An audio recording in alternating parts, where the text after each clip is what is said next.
Don't take the ring, Laura. Don't take the ring. Greetings from Tokyo, my dear friends. This is Daisuke, and I very much hope that this video discussion finds you well and in very good spirits wherever you are in the world. And today, if you don't mind, I would very much like to continue on with our discussions of this remarkable, enigmatic, and truly powerful work, which is Twin Peaks: Fire Walk With Me, directed by David Lynch. And as some of you may know, you and I, been going through the stories or episodes of this landmark series and this world, which is known as Twin Peaks, created by Mark Frost and David Lynch. And we have, over the course of a number of videos, we have been going through each of the episodes with regard to the pilot, and then season 1 of the series, then season 2 of the series.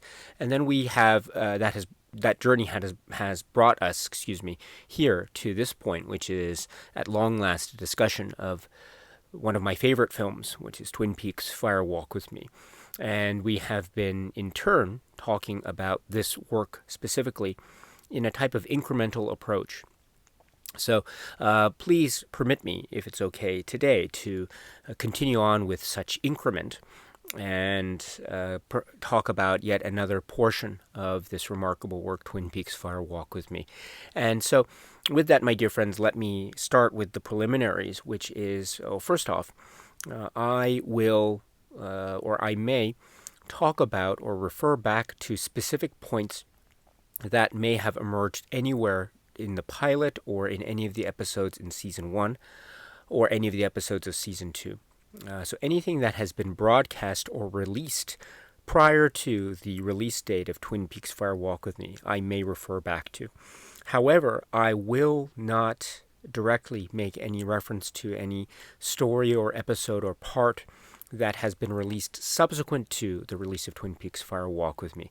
So that my hope is, therefore, for people who have maybe, or who are watching Twin Peaks for the first time, and you want to go in a type of order, and that order now you find yourself watching Twin Peaks: Fire Walk With Me. Please don't worry, because I don't want to spoil the rest of the Twin Peaks journey for you going forward, because again, there is so much there in terms of that journey. So anything that has been talked about up to or throughout that journey up to Twin Peaks: Fire Walk With Me, please permit me to speak about again, if necessary, over the course of these Twin Peaks: Fire Walk With Me discussions. But anything subsequent to Twin Peaks: Fire Walk With Me, we will leave for another day. So that's one thing. And another thing, too, is I don't ever hold myself out to be in any way, shape, or form an expert when it comes to Twin Peaks. I don't claim to know every single detail with regard to this work or this film or the series or any of the episodes writ large. So I'm going to make a lot of mistakes, and I know I have so far. I will try my utmost to correct them or to avoid them. But where I fail in that regard or that department, please accept my apologies in advance. It's not my intention at all to make mistakes about this. But I am approaching this work as a big fan of the series and of this film, and as someone who has seen this film, I've lost count. I've lost count how many times I've seen this film since many years back.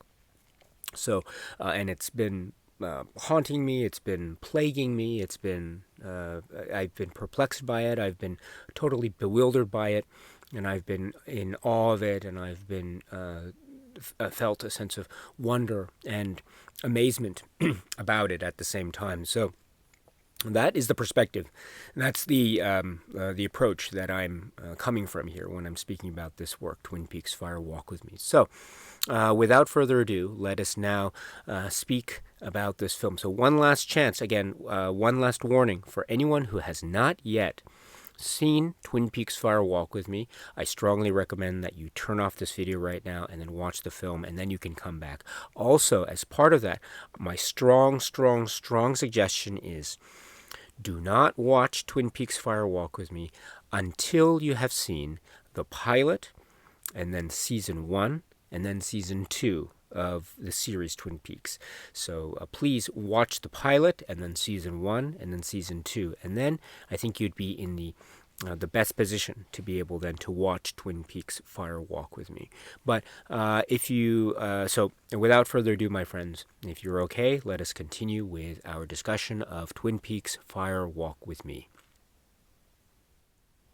Okay, so you're back, which means it's okay to speak about Twin Peaks Fire Walk with me. So where we last left off was, of course, Laura Palmer was helping, or they were preparing for the Meals on Wheels, and Shelley was there as well, preparing for that. And Laura had her encounter outside the diner with the elderly woman and the young boy who have been identified, or who have been referred to in past episodes as Mrs. Tremont, and also referring to the boy as her grandson. Although, as we mentioned in the prior discussion, there is room for, I think, discussion of this particular mystery as to who these figures are or really are, and what their names are, etc.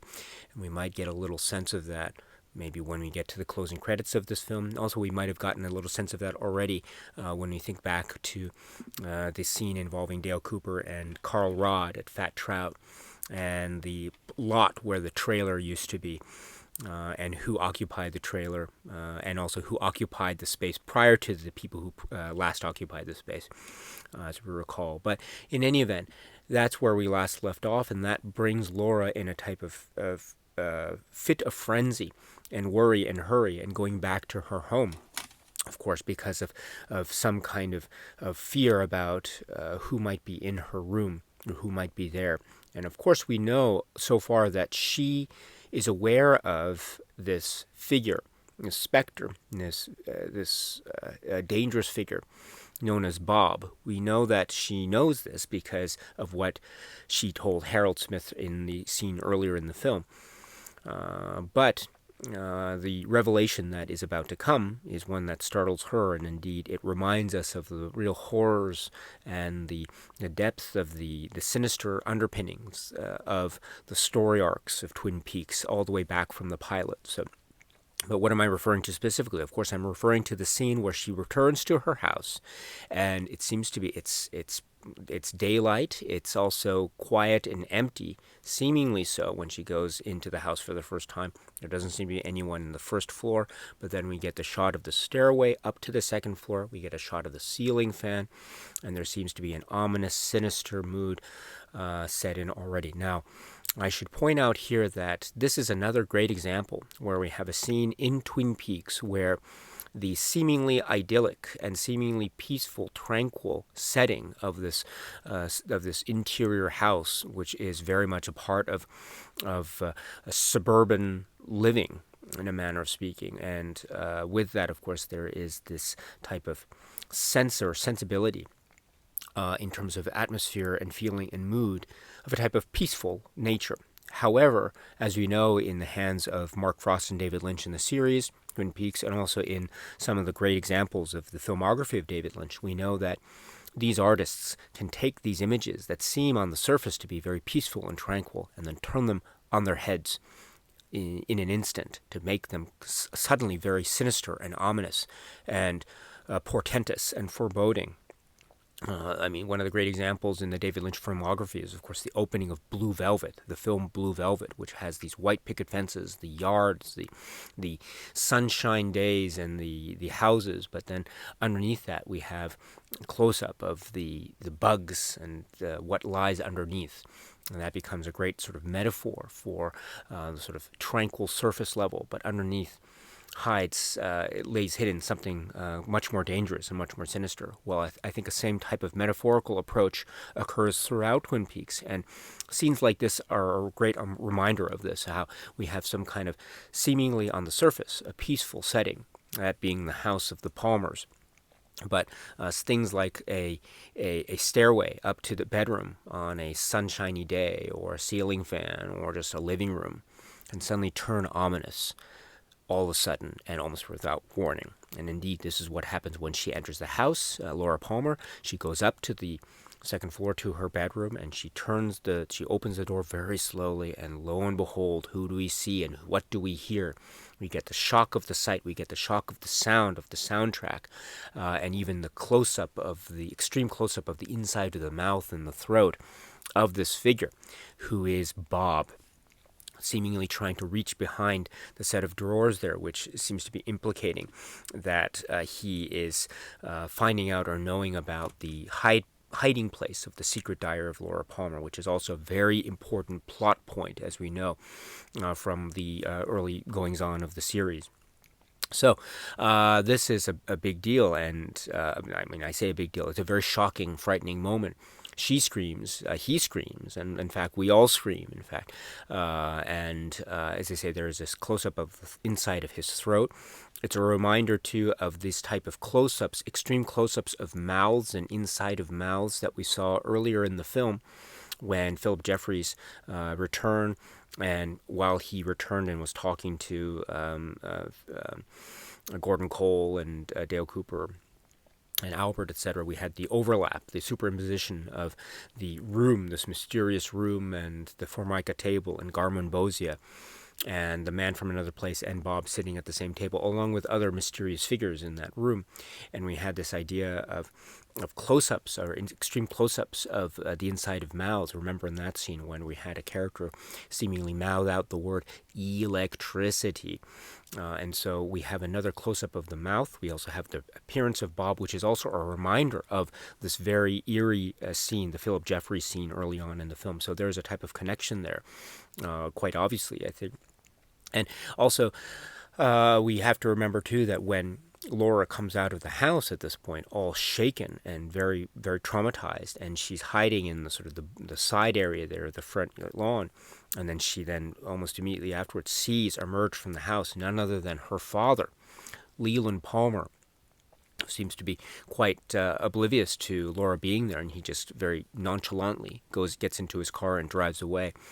And so this, therefore, becomes a kind of two-pronged scene, in a manner of speaking. One of such prongs being, of course, that it's a reminder to us, the viewers, that we understand, or we are reminded that, yes, there is this very sinister and dark relationship between Bob and Leland, which we know about, having remembered or recalling key episodes of the series the series of Twin Peaks. We know, of course, of this relationship between Bob and Leland, and this type of host and inhabitant type of situation, which, of course, we know leads to very deadly and quite terrible circumstances, which we will talk about a little bit later when we talk about the rest of this film, of course. But that's one thing. So it reminds us of that situation. But also, we have to remember that in this world of Twin Peaks Fire Walk With Me, especially when we recall the scene between Laura Palmer and Harold Smith, when we recall that scene, we know that at that scene, Laura seems to understand that Bob is some kind of figure or entity that possesses, and Bob seems to want to possess Laura, or to have Laura in that type of possession sort of way. And so I think we can assume that this is something that she understands in terms of what Bob is and what his, say, physiology might be, or what the physics are in terms of what he is as a type of corporeal or ethereal spirit, in a manner of speaking. So that's one thing. However, we did not get in that scene with Harold Smith any indication that Laura knew that Bob was inhabiting or somehow or another connected with her father, Leland Palmer. And so that then indicates to me that up until this scene, Laura didn't know.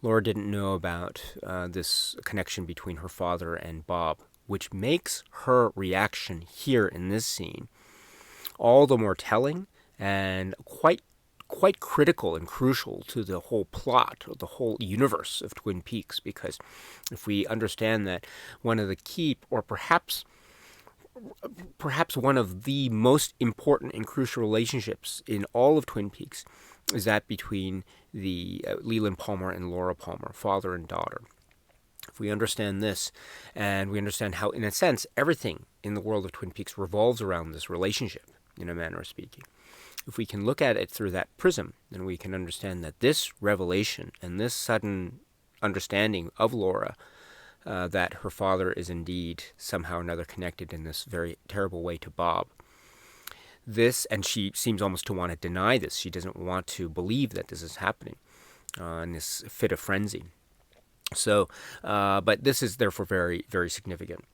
And this realization, this sudden and quite shocking realization for her, and indeed for us in the sense that we are witnessing her realization, as well as being reminded of the past events of the series. I think this makes the scene so loaded and so filled with a lot of meaning and circumstance and significance that we will see paid off in many ways at the end of this film, as well as ways in which this aspect is further developed in the way in which we see it progressed over the course of the series, starting with the pilot and seasons 1 and 2. So in that way, this is a very significant scene. In many ways, it's a very significant scene. And then, of course, it reminds us too of, well, then it leads us to the next bit, which is Laura in this panic and the sudden shock goes to the one person that she can turn to, perhaps the only person that she feels she can turn to at this moment, which is Donna Moyer Kelly.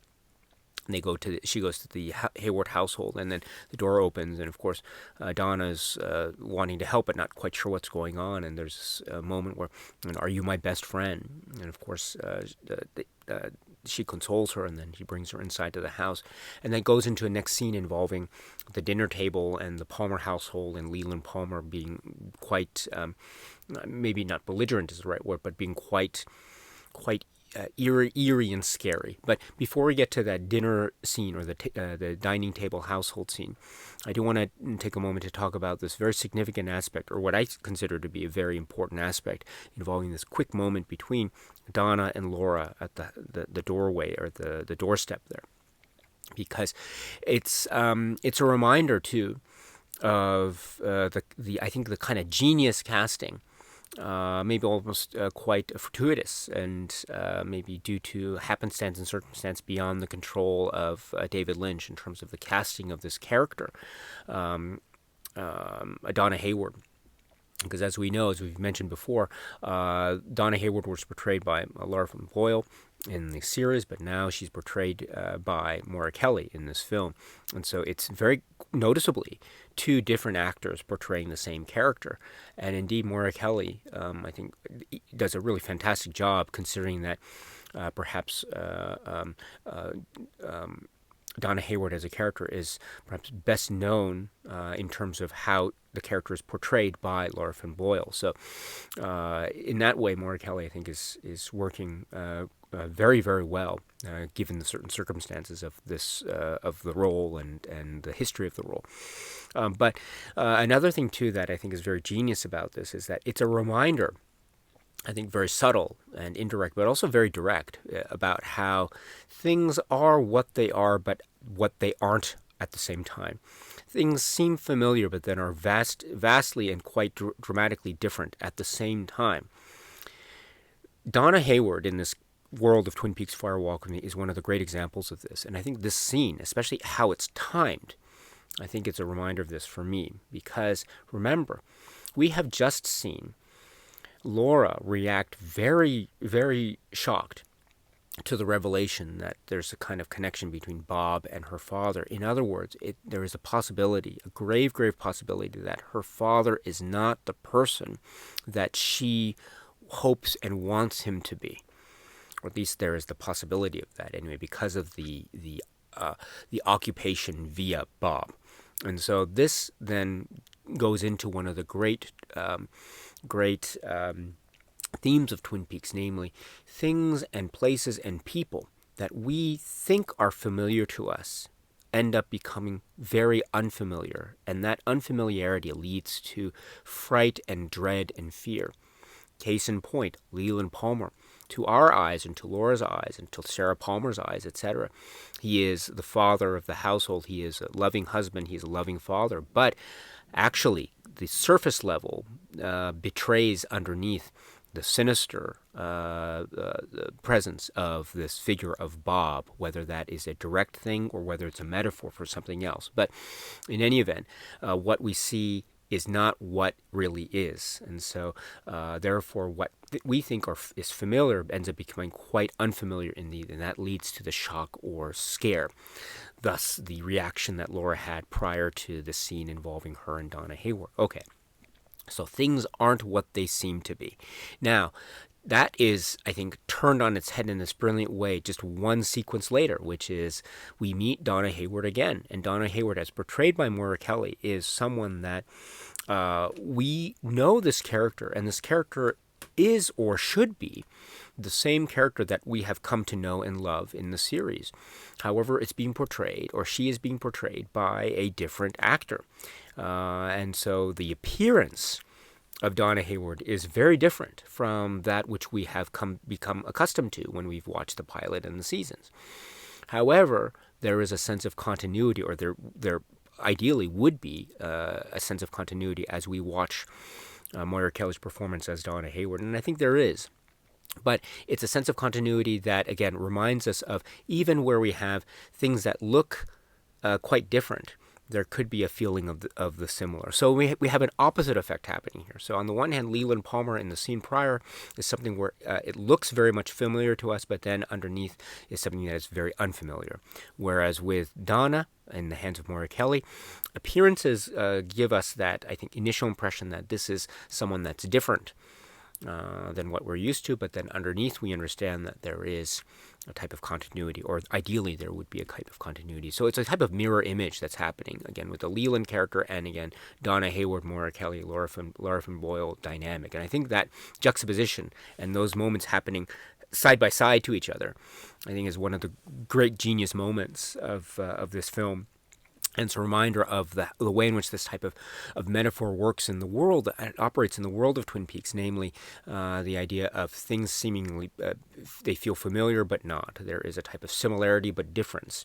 And that could be yielded, or that could be interpreted due to a number of possible interpretations, alternate realities, dreams, or dreams within dreams, or dream logic, or the idea of the subtleties, or the enigmatic subtleties of the cryptic nature of the construction of plot and storytelling, etc., as well as other ways and other avenues of interpreting these ideas. But the point is that we have seen this before. Mirror images, things that are turned on their heads, things that seem familiar but are in fact quite different, and then the opposite, the mirror image of that, things that look different but in fact are quite similar. And what is the zone in between? What is the zone in which we, in the minds of viewers such as yourselves and me, how do we then make that link between the familiar and the unfamiliar? How do we make that link between the unfamiliar and the familiar in our heads? And it's that type of psychological process, it's that type of reaction that we have as viewers, I think, is one of the great aspects of Twin Peaks, because it's in that zone that we have the possibility of various forms of reading and interpretation that can go, I think, boundless energies and infinite number of possibilities. And I think here we have, again, the juxtaposition of these two scenes and these two characters, Leland and Donna, again, with Laura at the center of their existences, in a manner of speaking. I think that is truly, truly genius. And in fact, it's said out loud, are you my best friend? And so that's almost like not just a proclamation of wanting help, but also it's this idea of, it's going into that idea of the metaphor, the idea of, are you really who I think you are? That type of thing, which is, are you Moira Kelly, or are you Donna Hayward as portrayed by Moira Kelly? Are you really the same Donna Hayward that was portrayed by Laura Flynn Boyle? Are you really who you say you are? That sort of thing. And I think that type of question, loaded with meaning, I think could be asked of almost any, or maybe every character that we meet in Twin Peaks, because after all, the more we understand the world of Twin Peaks, and the more we become enamored and enveloped by all the goings on in Twin Peaks, the more we realize that there are secrets, and there are secrets within secrets, and then there are secrets within secrets within secrets within secrets. It's like the line in Dune, the Frank Herbert novel, and then adapted by David Lynch in the early 1980s, a feint within a feint within a feint within a feint. But in any event, it is that type of spiral effect. And so the more we know, the more we don't know. And so in that way, the more we know of a person, the less we know of that person, and then also perhaps vice versa. The less we know, the more we know, and that type of idiosyncratic paradox, I think, is one of the great aspects of the world of Twin Peaks, and indeed also David Lynch filmography in general, because we've again, I don't want to belabor the point too much, but let me just say that one of the great beauties of David Lynch works is the way in which we have seemingly odd ends, seemingly disparate elements, seemingly random people who don't have a connection with each other at all. We have scenes where you have two characters that maybe one character says one thing and then the other character says something that's completely random or seemingly absurd, and so that suggests a type of disconnect between two characters, and therefore that leads to a sense of comedy or absurd surrealism. The opposite is true in the world of David Lynch, where you have two characters that seem quite different from each other, but there is a connection that is made. And when a connection, an emotional or psychological connection is made, it becomes very beautiful and very powerful. So even in the dynamic, I mean, we have many examples of this. Lost Highway, Mulholland Drive, Blue Velvet, The Straight Story, The Elephant Man, Dune, I mentioned, Eraserhead, Inland Empire, etc., Wild at Heart. So there are many examples of this in the world of David Lynch filmography, where you have sometimes characters that seem to be on the same plane, but the more you examine it, the more you realize that they're on different planes. I think, for example, some key characterizations in Lost Highway come to mind immediately. The opposite is true. We have characters that seemingly are on different planes, but then the more you examine it, the more you realize that they are in fact on the same plane. And not only are they the same plane, but they make a huge emotional connection. Films like, say, Wild at Heart or The Straight Story come to mind. So in any event, and that becomes, in the words of David Lynch, a very beautiful thing indeed. So, sorry, that's my 2 cents when it comes to this mirror imaging and people we know and we don't know, similarities and differences in the world of Twin Peaks, a la Leland and Donna, at the center of which is Laura Palmer. And then just continuing on, of course, because I mentioned, of course, that what comes after this is the very frightening scene in the Palmer household at the dinner table. And, of course, Leland is sitting there waiting, and we understand now Laura returns to the house, and she sits down, and she knows something is very, very sinister and suspicious, but she sits down anyway, very timid, very hesitant. And we have a number of dynamics going on here, of course. We have the understanding that, yes, maybe Leland Palmer is in the quote-unquote Bob mode. And we get this because there is a very, very disturbing element to the tone of his voice and to the quirky choices of vocabulary that he employs. Sarah Palmer, who enters soon after, makes a note of this. Making this idea of a lover.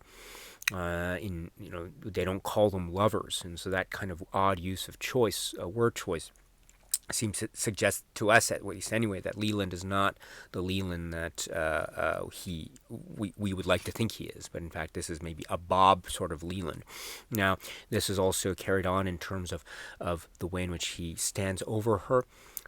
Laura Palmer, she's obviously very, very scared at this point. There's a very kind of creepy moment where he pinches her cheek as he is essentially interrogating her about the locket that she's wearing, and this suggests that Bob is therefore very sexually jealous, or very emotionally and sexually jealous, which also leads to a very disturbing current of this relationship, of course. But it also then leads to this very sinister and intense interrogation-like questioning involving, who gave this to you? Is it Bobby, or is there someone new? And so this is the idea of the lover, and then Sarah Palmer comes in. And this also is very indicative of the relationship among the three of them, Leland, Sarah, and Laura. So as we recall in the series Twin Peaks, we had never seen the three of them together, of course, because the pilot opens with the discovery of the body of Laura Palmer. So we would never have the opportunity to see the household, the family household, the three of them, of mother, father, and daughter together. Well, here we have that scene. And is it this idyllic, tranquil scene? No, on the contrary, it's a very frightening and a very upsetting scene. And it's upsetting because of the way in which we see Leland acting towards his daughter in this kind of menacing way. And she's obviously very scared as well, especially when the cheek is pinched. There's a way in which her jaw is open, aghast, in a type of shocking moment, Laura Palmer. Sarah Palmer, it's this very peculiar and I think very complex situation where she tries to intervene on the one hand, and with this aside about the remark about, that's the word lover, that's not the kind of vocabulary that they use, but so that's one thing. But we also have to point out too that while there isn't any type of, say, this is a kind of complex thing because we know from our understanding of Leland Palmer and Laura Palmer what will happen to Laura Palmer when it comes time to the pilot and season 1 and season 2 for that matter. We know that this is going to lead to a very violent and a very, very shocking and tragic end for Laura Palmer in terms of what's going to happen to her. But so therefore we perhaps in the back of our minds can understand that even this encounter between father and daughter, or what father is saying to daughter, has the implication of being very violent and very very upsetting indeed. So to see Sarah Palmer not necessarily stopping Leland from doing this, although she tries in terms of her voice and tries to appeal to him, she doesn't physically try to stop him. So there's a type of complex nature to Sarah Palmer's role here as mother. She seems to be very upset. She seems to understand that what he is saying to her at this moment is very wrong and is very inappropriate. But she doesn't go out of her way to physically try to prevent him from continuing on. So she's in this very precarious position of seemingly letting things happen, which I don't think is a very fair assessment of Sarah Palmer's position. Although if one has that reading of her character, I can totally understand where that's coming from, although I don't personally share it, because it seems to be more complex that way, and I think it has a sense of a type of helplessness as well in terms of the character of Sarah Palmer, and also I should say that perhaps, and I don't want to focus on this point too much. Let's save this discussion point for another day. But perhaps it might lead us to be able to read the scope of the character of Sarah Palmer, let me put it that way. And let's save that discussion for a little bit later when we can talk more about Sarah Palmer and her character over the course of these stories. But in any event, it does have this idea, or we do get a sense, at long last, in a manner speaking, of the household, the Palmer household, and the three of them together for the first time that we see them alive and well, but not so well. Because of this type of sinister undergoings and what's going on, and the dirt under the fingernail. And it's a reminder, too, of the fingernail, and it's also a reminder, too, that, again, things are going to reach a very, very sinister conclusion indeed when we remember the forensic evidence and what happens under the fingernail, what's left behind in terms of the fingernail in the letter, and what will indeed happen to Laura Palmer in that regard. So this is going to be it's almost a chilling sense of foreshadowing, of course, as well as a reminder of the connection between Leland and Bob, as well as a reminder or a look into the Palmer household, and things aren't so solid gold as one might want them to be, as well as the positioning of Sarah Palmer as a character, as well as the reaction of Laura Palmer after everything that's happened up to this. So a lot's going on in this loaded scene, which is then followed by another kind of really genius moment in terms of Sarah Palmer looking into the mirror, which is a reminder too of how there are many shots of characters looking into the mirror and looking at themselves, smoking or something of that sort, or thinking or pondering. I mean, one of the opening shots of the pilot of Twin Peaks is a character, Josie, who looks into the mirror and starts the whole show, as it were, in terms of pondering and thinking and thought and mysteries, who these characters really are. Here we have another character that way, Sarah, doing the same thing with someone sitting on the bed, that being Leland, who seems to be in Bob mode. There is a shot of a clock, of course, 10:35, and so we should always be wary of clocks and times in Twin Peaks, of course. But here we have a type of sudden moment where he seems to be in Bob mode, Leland, and then suddenly he turns and transforms before our very eyes back to Leland, and then he becomes so regretful and so much feeling like guilty and sad and emotional. And this is a reminder too of Leland as Leland, or Leland as we have understood Leland, the real quote unquote Leland to be in the series. Query, of course, whether this is indeed the real Leland or not. But in any event, this seems to be the same Leland that we saw in the series, namely very emotional, crying a lot, and always wanting to express his emotions, almost wanting to overcompensate his emotional expressions in this very almost aggressive way. And so he takes the opportunity and goes to the room of Laura Palmer, and Laura Palmer still is a bit shaken, so she's hesitant, but then he makes the overture to her as a father who loves his daughter, saying, "I love you very much." And they have a type of reconciliation, which is, I think, to me, this scene between father and daughter, this reconciliation scene, which is almost the calm before the storm. If you think about all the chaos that's going to happen after this scene between father and daughter, after this, because it's very chaotic indeed. So the calm before the storm it's such a beautiful, touching moment. It's made all the more. There are the feelings of sadness and almost a sense of a real pathos and sadness in the scene as well, because of, again, what we know that's going to happen. But there's this moment between father and daughter, and this is, again, so beautiful and so emotional at the same time, because, again, we have to realize that we have always seen Leland express his love for his daughter after the fact of her death in the series. But here we have that moment where he's expressing it directly to her, alive and well, Laura Palmer, for this one last moment in a way, expressing his love to Laura Palmer, which is so, I think about it now, and it makes me so, I'm overwhelmed with a sense of sadness and feeling of, it's beautiful and it's sad, and it's so tender and it's so quiet at the same time. And it's moments like these that really make Twin Peaks shine. This is one of the great strengths of Twin Peaks Fire Walk with Me. This scene it's so emotional, and it's so quiet and so resonant. And it's the first time we've seen these characters alive in the same scene, in a manner of speaking, in this way.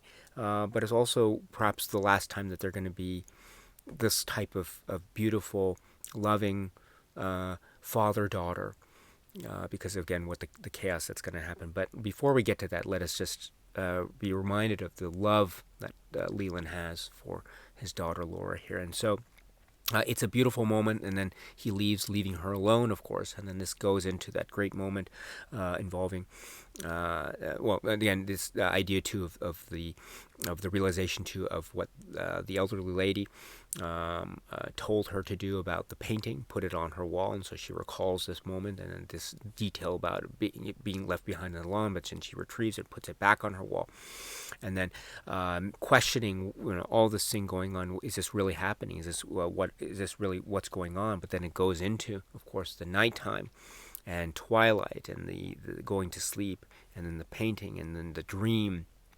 Now we see that the painting and the doorway seems to be rooms that lead to rooms that lead to rooms that lead to somewhere else. And so in that passageway that she and we seem to envelop in the dream sequence, or the quote-unquote dream sequence. Again, I use air quotes here because I want to leave as much room for interpretation as possible as to whether this is quote-unquote a dream or it's a vision or whatever. But in any event, going into this world, or this landscape, we see the elderly woman again guiding us to another doorway, into a room which seems very similar with the wallpaper, and going into another room which we see the boy, and then the figure there, and then leading to a close-up of the very iconic white and black jagged lined pattern of the floor, leading to this ornate table, on top of which is, or in the middle of which is, a ring, another very the ring that we've seen before, and then the room, which is the red curtain room. Now, before we get into the discussion of this very, very iconic scene in the film, I should point out that I love the way this is set up, rooms that lead to rooms that lead to rooms that lead to, quote-unquote, the Black Lodge area. And so we have never seen, I think, in our our time with the Black Lodge, we have never seen this type of room, that was framed in the picture that was given to Laura by the old lady, with this kind of dark, almost wine-colored, brownish wine-colored, oak-colored type of wallpaper pattern and color.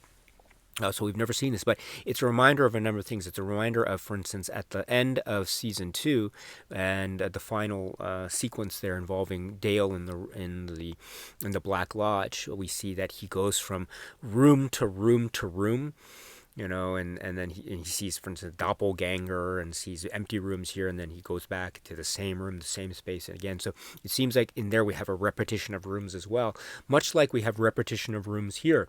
Just the ornate nature of it, or the atmospheric, seem to be different, but the concept, I think, is not. It's either the same or very, very similar. Also, we're a reminder, too, of little things, too, like places. Remember Hap's Diner, for instance. Entering into Hap's Diner, there's a little outer space. It seemed like a room or a little outer space where we talked about there's an old man there and talking about Irene going in. And so there's a little space that leads into the main space. So I like this idea of spaces leading into spaces leading into spaces. So we've seen this type of architectural design structure in the world of David Lynch, and indeed within the confines or the context of Twin Peaks Fire Walk with Me already. But in any event, so we have this room leading to room leading to room, which leads to one of the key scenes of this film. I mean, they're all key scenes, but here's another key scene, which is Dale Cooper seemingly arriving into this room with this ornate table and the ring on the top there, and we see the man from another place, and we have what appears to be moments that are indeed immediately following the end of season 2. Namely, this seems to be the same Dale Cooper that we saw at the end of season 2. And we are reminded of this moments later, in fact, with the appearance of Annie. The good Dale is in the lodge. But in any event, before we get to that, we have to remember. So this scene, therefore, it's a dream, or it's almost like a continuation of what's happening from the end of season 2. So this film is a prequel. It's also a sequel. It's also a remake. I don't know. I mean, there are many labels that can be affixed to how one describes this film, Twin Peaks Fire Walk with Me. But in any event, therefore, this seems to be things that this is quote unquote new information in the future, in a manner of speaking. And it's also new information because we get this key line from the man from another place, and he says, "Do you know who I am? I am the arm, and I sound like this." And he makes a sound with his hand and his mouth, and a sound with his voice. And we've heard the sound actually a little bit in the soundtrack when we got the shots of the wires and the electric poles with and the shots of the wires, and we heard a little bit of that, the sequence involving Deer Meadow and Chet Desmond and the investigation there. So we heard the same noise, and in fact, it's the man from another place who's making this noise right now. So this is very intriguing. This sound happened in the past. It's also happening in the future. So again, in the dark, the darkness of future past, the magician longs to see, right? So again, past and future intertwined within the same moment. It's the same thing. Dale Cooper from the future now appears in this Twin Peaks Fire Walk with Me, which is a prequel, which is happening in the past. So all this almost time travel aspect is happening, both in terms of the soundtrack and also in terms of what we see before our very eyes. And I love that. I love it. So time is converging, and it's becoming this wonderful, chaotic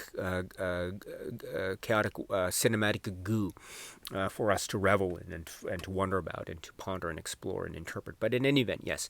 So we also get this key line, which I think has been interpreted very, very almost universally so, as being the arm here. I think it's been universally, or almost virtually universally, interpreted to be the arm with regard to Mike.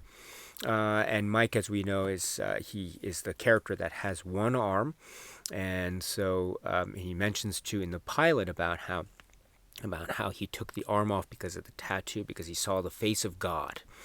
And so he changed, and so that seems to be the indication there. So the arm could be some kind of manifestation, or this man from another place could somehow be a kind of manifestation of the arm, whatever that means. However, in the ways in which biology and physics operate in this universe, which seem to be otherworldly. But in any event, yes, the development, or the man from another place, seems to be therefore suggesting that he or it, or whatever he or it represents, is somehow or another some kind of a derivation, or it's a derivative of something else. It has transformed into this form from something else.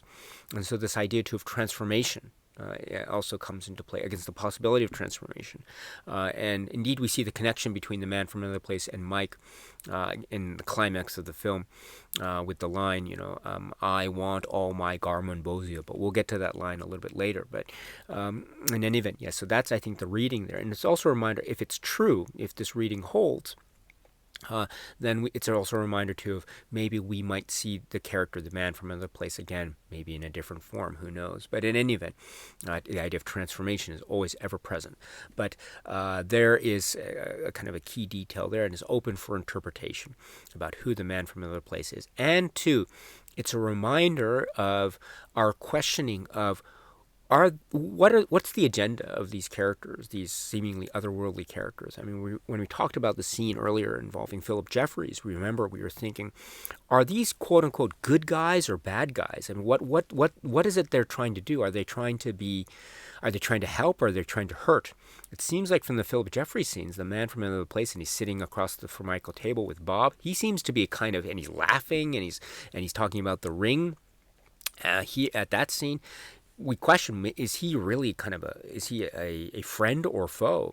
He seemed to want to help Dale Cooper in the series, but maybe that's different in that Formica table scene, I don't know. But here, he is saying, again, if he is the arm, and if we understand that Mike is someone that is a benevolent figure, then maybe he was a benevolent figure but no longer is. He's malevolent, but now he's maybe reformed. I don't know. That's why he seems to be wanting to help Dale Cooper. Is he really wanting to help Dale Cooper in this scene or not? I don't know.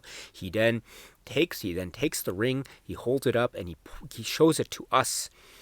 If this film, or Twin Peaks Fire Walk With Me, were a 3D film and we had to wear 3D glasses at this moment, I just love that possibility, because then at this moment you'd see the ring pop out in front of the screen before our very eyes in the 3D, because he shows it right to the screen. It's wonderful. And he shows it to Dale, and he shows it to us.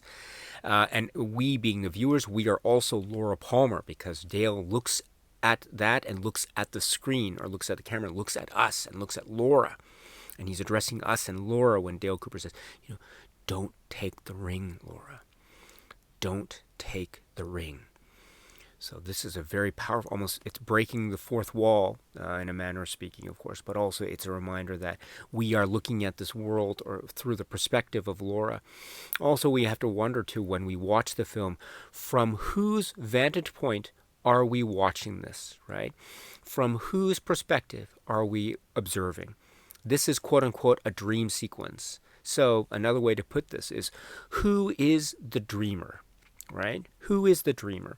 And so maybe this question of who is the dreamer might come up. I think has quite maybe directly and indirectly come up already in the course of Twin Peaks, the series. It's already come up within the context of Twin Peaks Fire Walk With Me. And indeed, I dare say it might come up later. But who is the dreamer? But in any event, yes, you have the close-up of Dale Cooper talking to the screen, talking to the camera, talking to Laura, talking to us, urging Laura, don't take the ring. So this, again, if we understand that Dale Cooper at this point is the good Dale, then we think, therefore, there's something very, very suspicious about the ring.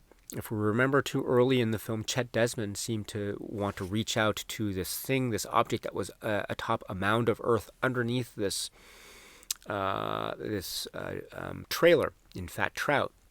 And he takes it, and then at that point, he seems to have disappeared off the face of the earth. So there seems to be something quite sinister about the ring. We have seen this ring also alluded to before. Remember in the Philip Jeffries scene, with this ring I thee wed, and the man from another place laughs almost maniacally. So there seems to be something very evil associated with this ring. And of course, we remember the insignia, the logo.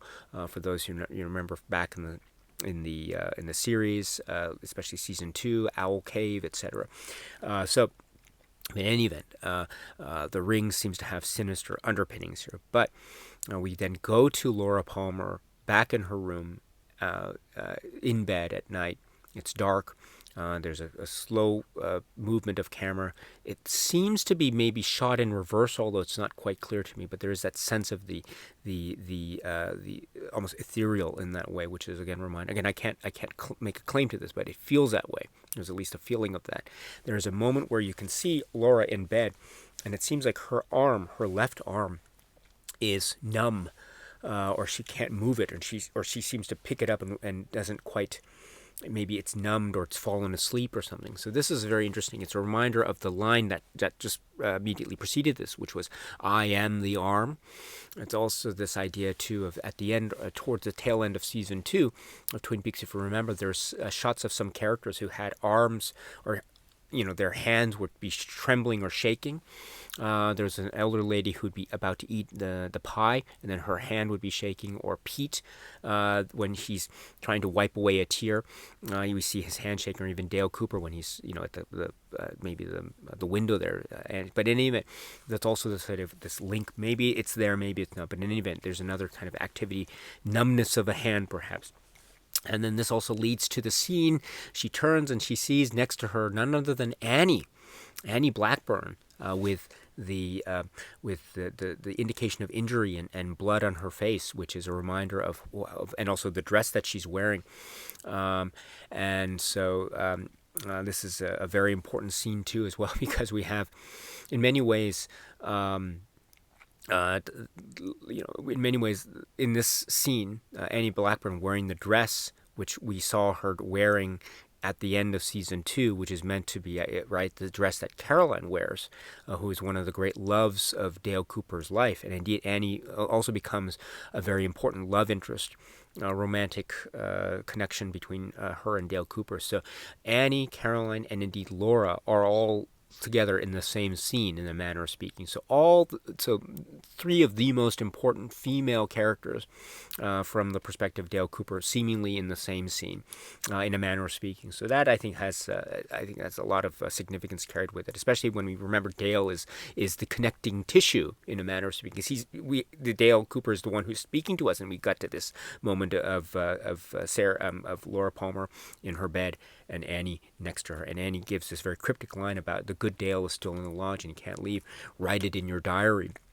So my name is Annie. I've been and so I've been Laura and Dale. So this is this idea too of what this is, or who this is, and why she is appearing here, and what the significance of what she's saying is.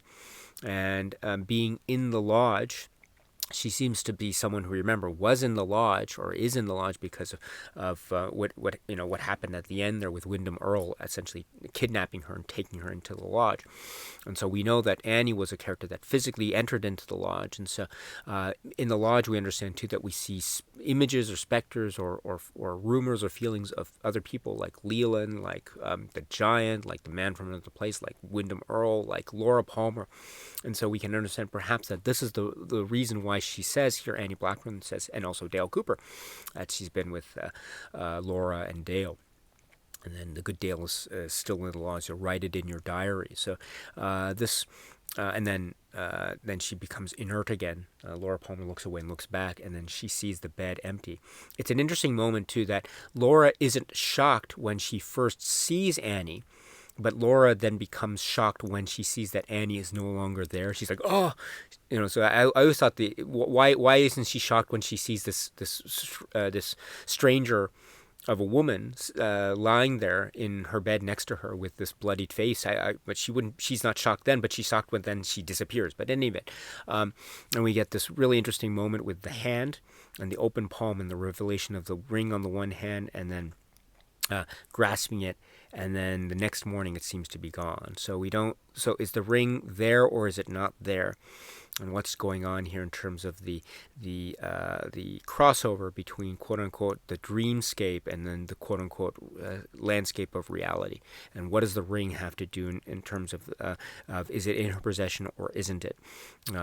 Is she already doomed because of her touching of the ring, or is there still room for salvation or a type of saving of the life, body, and soul of Laura Palmer? And what is the ring? What's going on? Why is the ring having this significance as it seems to have, and what will be the secret of the ring that will be revealed later on in the film? Again, we will have to wait and see.